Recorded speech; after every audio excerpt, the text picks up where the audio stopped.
acteur central de la scène politique ou géopolitique régionale, l'Égypte s'impose comme un pilier de la stabilité et de la sécurité sur le continent africain. Alors, pour aborder ce sujet, nous avons le plaisir d'accueillir au bout du fil Dr Aissam Abdel Fattah. Vous êtes professeur d'analyse de discours. Bonsoir. Oui, bonsoir.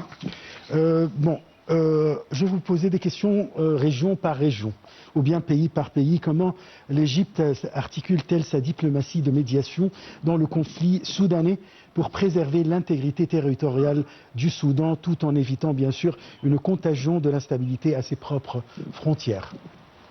Eh bien, il faut tout d'abord partir du principe ou du postulat historique et aussi d'actualité. Tout le monde sait que l'Égypte, bien sûr, est un pont stratégique entre le monde arabe, je dirais même l'Asie, l'Afrique. Elle joue un rôle très majeur de leader politique, économique, culturel sur le continent africain. Alors quand on parle par exemple du rôle politique, mais quand on parle ici du rôle de l'Égypte, il faut aussi traiter autre chose. Mais d'abord, ça vient ultérieurement.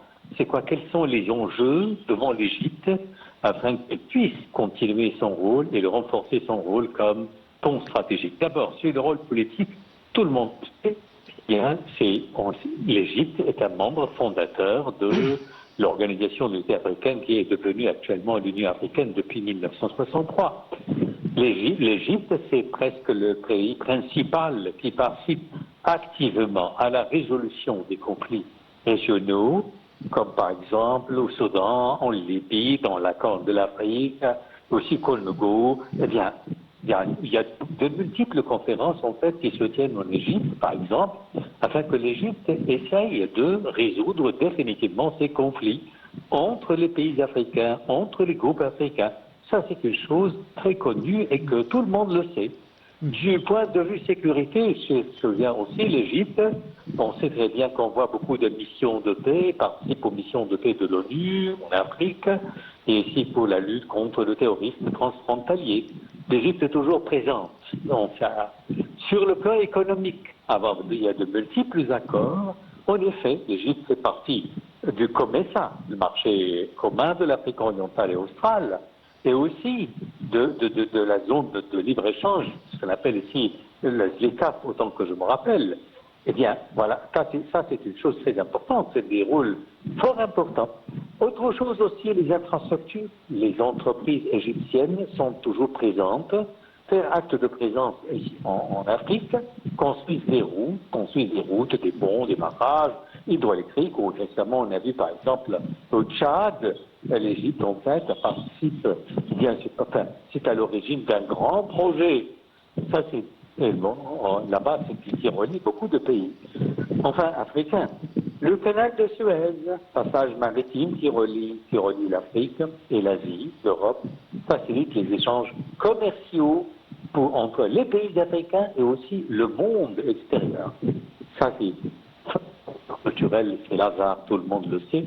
Cette prestigieuse institution abrite certainement des stagiaires africains, des étudiants africains qui viennent en fait étudier l'islam, le fiqh, le droit islamique et tout ça, et offrent même des bourses d'études, diffusent la langue arabe en Afrique. Eh bien, ça c'est le rôle religieux. Et le sport, il ne faut pas oublier la confédération africaine comment ça s'appelle, la CAF, oui, la CAF, l'Égypte est une nation majeure du sport africain. Bien, ça c'est le rôle de l'Égypte. Est-ce que l'Égypte, en jouant ce rôle, se trouve actuellement devant des enjeux? Bien sûr, c'est la concurrence. Actuellement, on trouve une concurrence qui n'arrête pas de s'emporter, n'arrête pas de s'étendre, de s'étaler en Afrique. Je ne veux pas dire que ça menace ici le rôle de l'Égypte, parce que le rôle de l'Égypte est historique, très ancien, mais quand même l'Égypte doit tenir compte de cette concurrence qui peut toujours se transformer, par exemple, je dirais, en conflit. Par exemple, on sait Israël, c'est un concurrent de l'Égypte en Afrique. On sait l'Égypte, pourtant, cherche à contenir l'influence croissante d'Israël. Israël essaye de jouer un rôle ici dans la Corne de l'Afrique, en Libye. Israël, c'est presque le seul pays qui soutient et qui reconnaît le Somaliland. La reconnaissance unilatérale du Somaliland par Israël a été vivement condamnée par l'Égypte. Parce qu'il voit ça, il voit dans cette reconnaissance une sorte d'atteinte à la stabilité régionale et aussi l'intégrité territoriale. Enfin, n'est-ce pas là autre chose, c'est très important, c'est Israël, c'est un soutien très important de l'Éthiopie.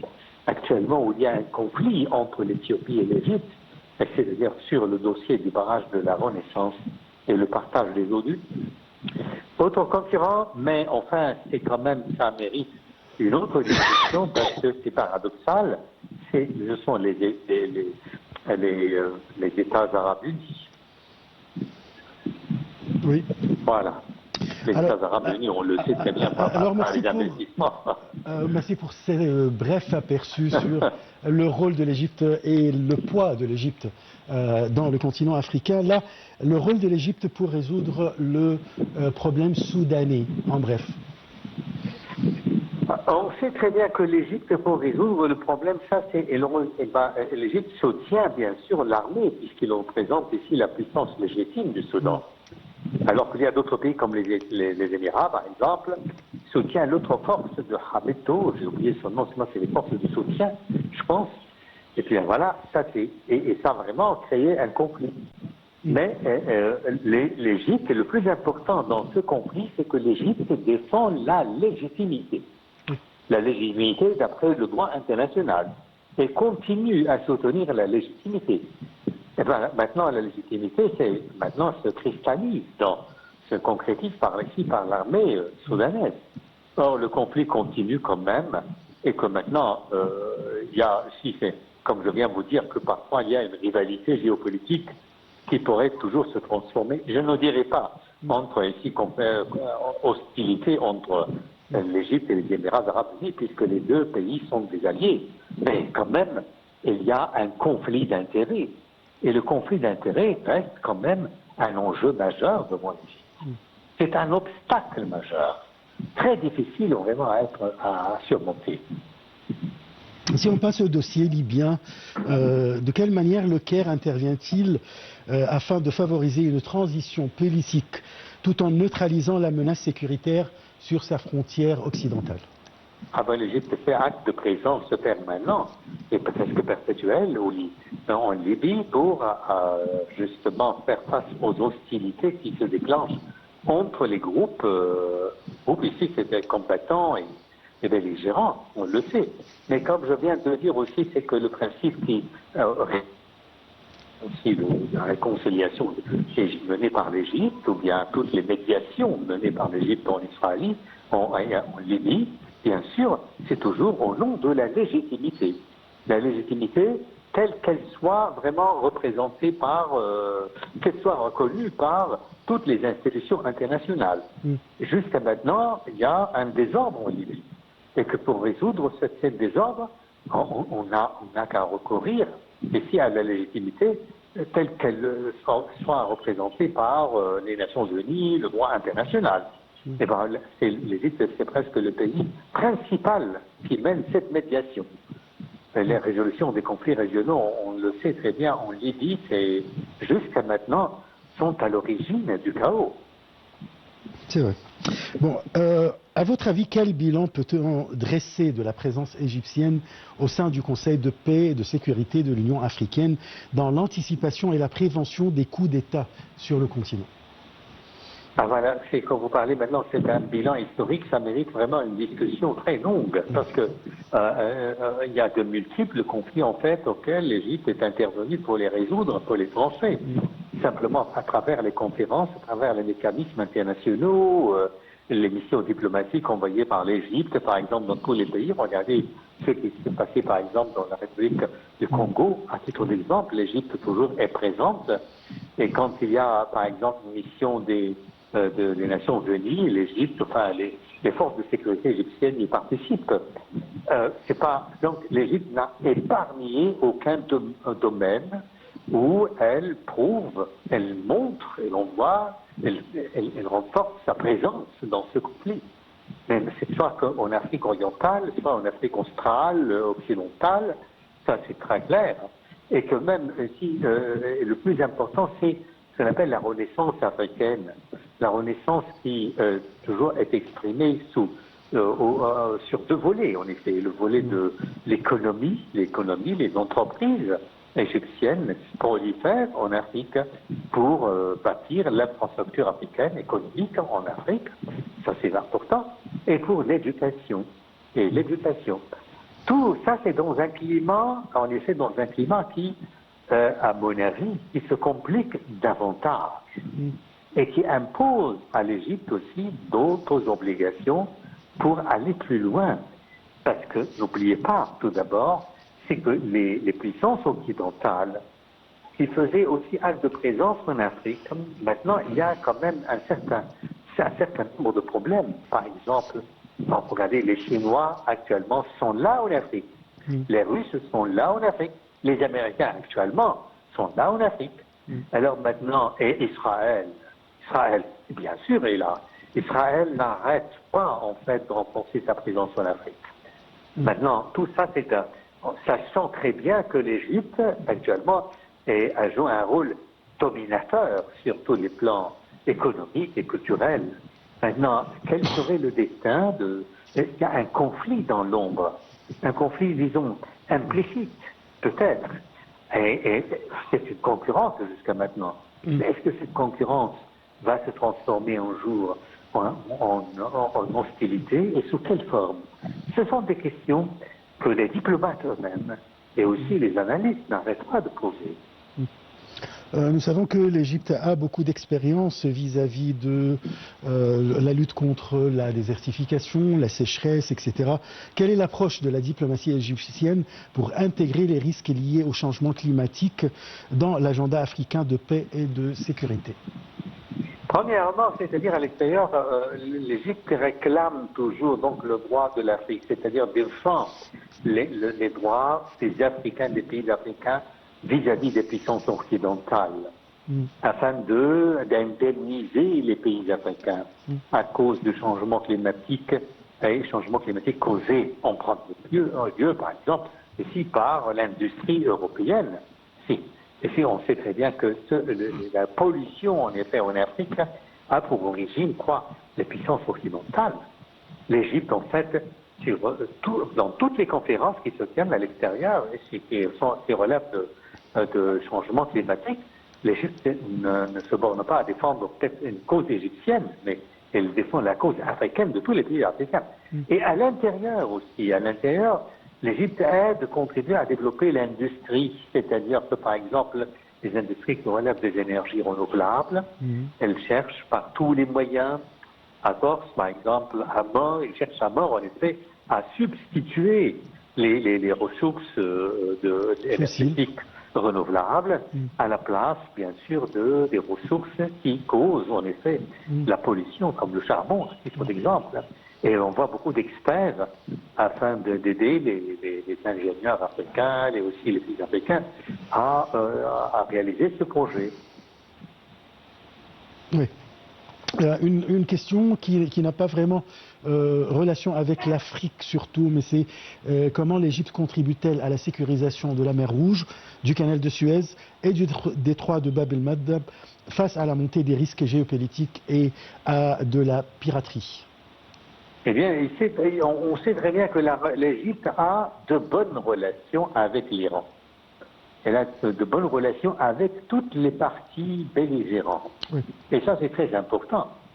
C'est-à-dire quand un pays a de bonnes relations avec tous les belligérants, ça veut dire que donc ce pays est élu et est habilité justement à jouer le rôle primordial pour trancher, pour régler les différends. Et ça, on le sait, il appelle toutes les parties belligérantes, par exemple, à adopter ou à respecter les lois internationales et aussi à résoudre à l'amiable leurs conflits. Et ça, les États-Unis le reconnaissent. L'Égypte, ça c'est très important. L'Égypte aussi, il n'y a pas d'hostilité entre l'Égypte, par exemple, et les Houthis du Yémen. Non, on sait très bien que les Houthis, par exemple, eux, ils ont déclaré en fait leur innocence à propos de cette attaque de drone qui s'est abattue à Damiette, en Égypte. Mais bon, vous savez, donc, il n'était pas responsable. La même chose pour l'Iran, et aussi pour toutes les parties belligérantes au Moyen-Orient. L'Égypte noue de bonnes relations avec elle, ce qui fait de l'Égypte, en fait, et à mon avis, elle joue une puissance diplomatique de premier ordre et la diplomatie la plus efficace dans la région. Une dernière question, docteur Hassam. Comment l'Égypte exporte-t-elle son expertise en matière de lutte contre le terrorisme et d'extrémisme vers les pays africains? Ah, ça, vous le savez vous-même que l'Égypte, en fait, a éprouvé de longues expériences historiques avec le terrorisme. Presque, là, il ne faut pas oublier aussi que ici, les frères musulmans, ça c'est l'Égypte, a été abrité, en fait, c'est le siège de premiers groupes islamistes, n'est-ce pas? Et puis les autres groupes se sont ramifiés, sont sortis de ce groupe. L'Égypte, donc, est dotée d'une expérience très profonde, majeure, qui l'habilite, en effet, qui en fait un pays très important dans la lutte contre le terrorisme. Mais jusqu'à maintenant, les experts français de Occident, par exemple, ont recours aux expertises sécuritaires de l'Égypte dans la lutte contre le terrorisme. Et ça, il y a beaucoup de conférences, en fait, autour de la Méditerranée qui sont tenues, et l'Égypte est toujours le premier pays à être appelé pour participer à ces conférences et aussi pour émettre sa propre expérience. En ce qui concerne l'Afrique, bien sûr, on sait très bien que le terrorisme jusqu'à maintenant sévit avec Boko Haram, à titre d'exemple, dans certains pays africains. Et l'Égypte aussi envoie des experts de sécurité. Et surtout, comme je viens de dire, la mission envoyée par les Nations Unies, là, la présence égyptienne est très, très sensible.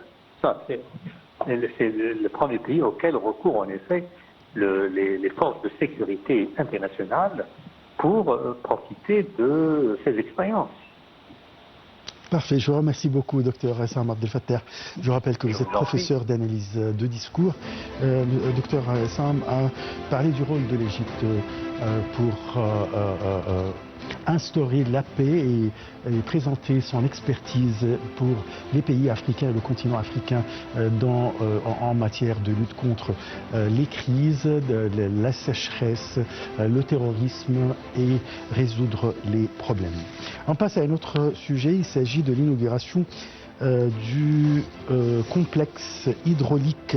La Tanzanie a officiellement inauguré le complexe hydraulique Julius Nyerere, un projet majeur de 2115 mégawatts réalisé par un consortium réunissant Arab Contractors et El Suidi Electric. Le Premier ministre Mostafa Madbouli, représentant le président Abdel Fattah el-Sisi, a participé aux côtés de la présidente Samia Suluhu Hassan à la cérémonie d'inauguration, donnant à cet événement une forte dimension politique et stratégique.